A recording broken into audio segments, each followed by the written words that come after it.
lead, right? But then the problem actually became they got a lead, and then suddenly when they had a lead, they started throwing. But then DK got a lead, and then it was really whoever had the lead really didn't want it. AI really goes kind of tough, crazy. And a lot of it for me was just how often Yone was getting picked and fights, but here was the play. Noah and 5 guys. It was really tough Noah for him and to get out 5 of this guys? situation. What? He He doesn't tried even to get get a burger out of it. What? He doesn't. What?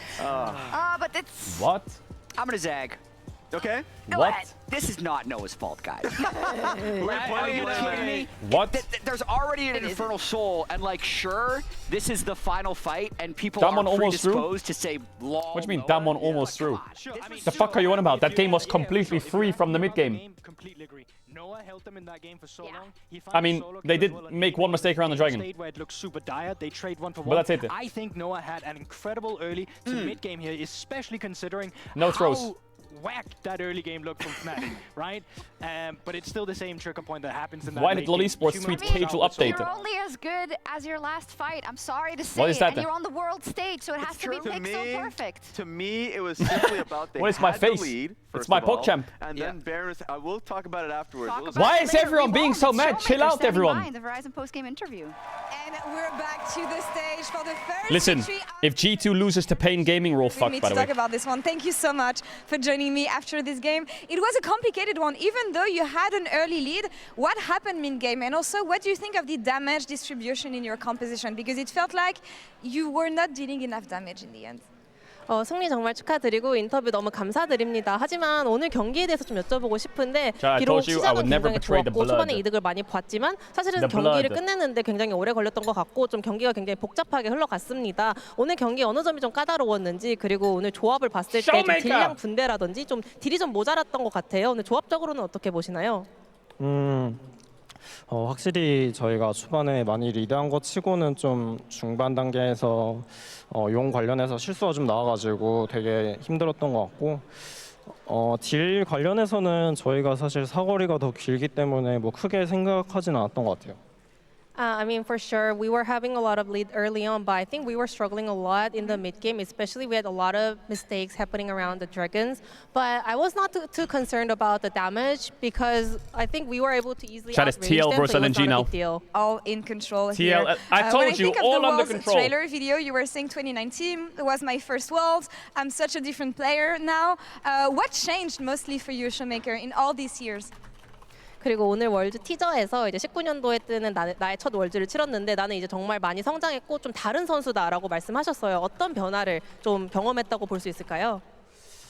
이제 수많은 대회들을 많이 하면서 좋은 성적을 낼 때도 있었고 안 좋은 성적을 낼 때도 있었는데 그런 뭐 여러 가지 경험들을 해보면서 좀 더 인간적으로나 프로 게이머적으로나 성장을 많이 한 것 같아서 그런 말씀 드렸던 것 같고 실제로 자신감도 있어서 앞으로 기대해 주시면 좋을 것 같아요. Throughout the numerous experience at multiple events, I was able to thrive, but also sometimes I was struggling and I was not able to success. And that experience helped me mature so much as a human and also as a professional player. So I have grown so much and I'm very confident heading into this Worlds. So talking about this confidence, your name on the EUW server is Syndra. You are Syndra in 2 of Riot's music videos. Are you the best Syndra at World, Showmaker? 지금 유럽 서버 솔랭닉도 신드라고 say 이제 it. 월즈 뮤비 2편에서 신드라로 등장을 하셨잖아요. 내가 셋째 신드라다 말씀하실 수 있을까요? Yes. Yes! Last question that I have for you is that I remember that last time you were in Europe, you talked about the UW server as some villains inhabiting that server. I know you had an awful time. Has the server been treating you nice this time? How is solo queue for you? 지난 유럽 월즈 하실 때 이제 유럽 서버에 빌런들이 있다라고 하셨는데 이번 솔랭 경험은 좀 어떠신가요? 아직 몇 판 해보진 않았지만 벌써부터 너무 많이 반겨주셔가지고 너무 기쁜 것 같고 수많은 유저분들 빨리 만나러 가고 싶습니다. I didn't really get to play a lot of solo queue games so far, but there were some welcoming me already, and I'm excited to say hello to all the users out there in EUW solo queue. Stay tuned for Showmaker's solo queue adventures. Thank you so much for the interview. Congrats on winning your first game. Jisun, thank you again for the translation, and we will be back for game Chat, it's time for TL LNG. Come on. I'm actually supporting TL.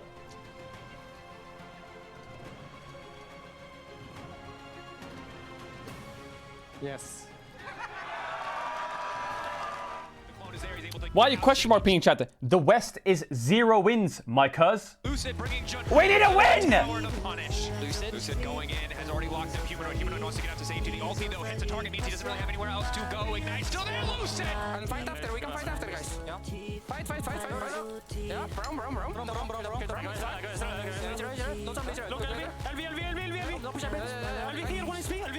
I cannot kill her. Oscar dead, wave gone, base gone.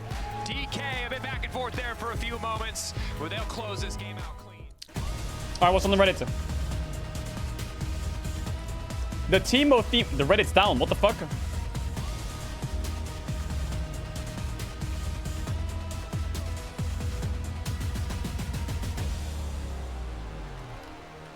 Chat, you ready to listen to the Teemo theme?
What is happening? What on earth is going on?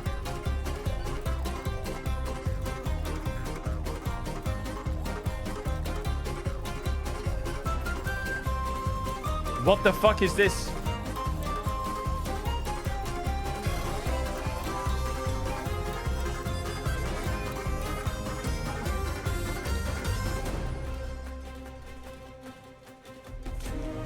The Teemo reworker.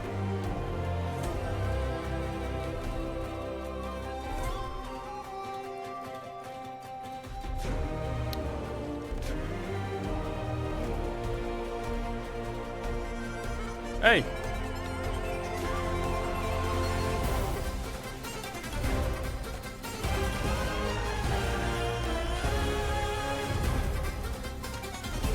Show me the devil skin. Little rat.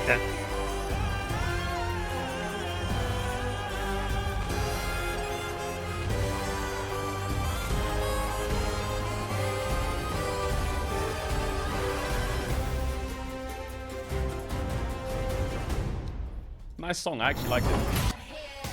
I actually liked it, chat. I actually liked it.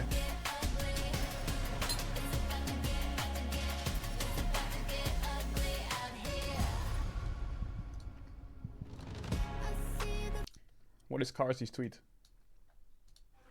Let's fucking go! Humanoid lost! Woohoo!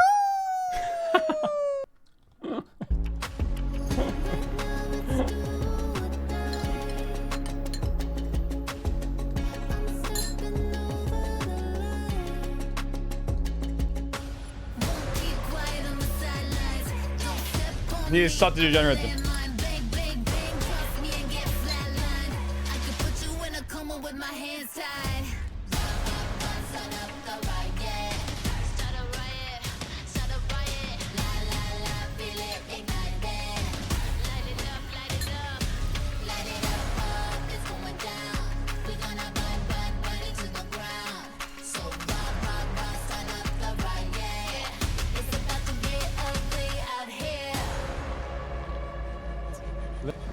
Do you think Vladimir's busted? I'm not sure, I haven't seen it yet.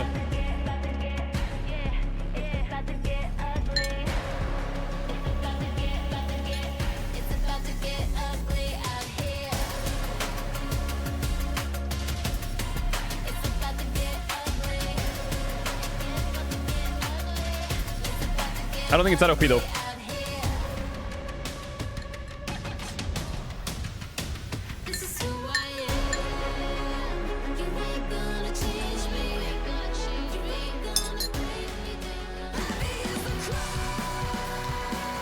Chat, I go peek quick and then we lock in.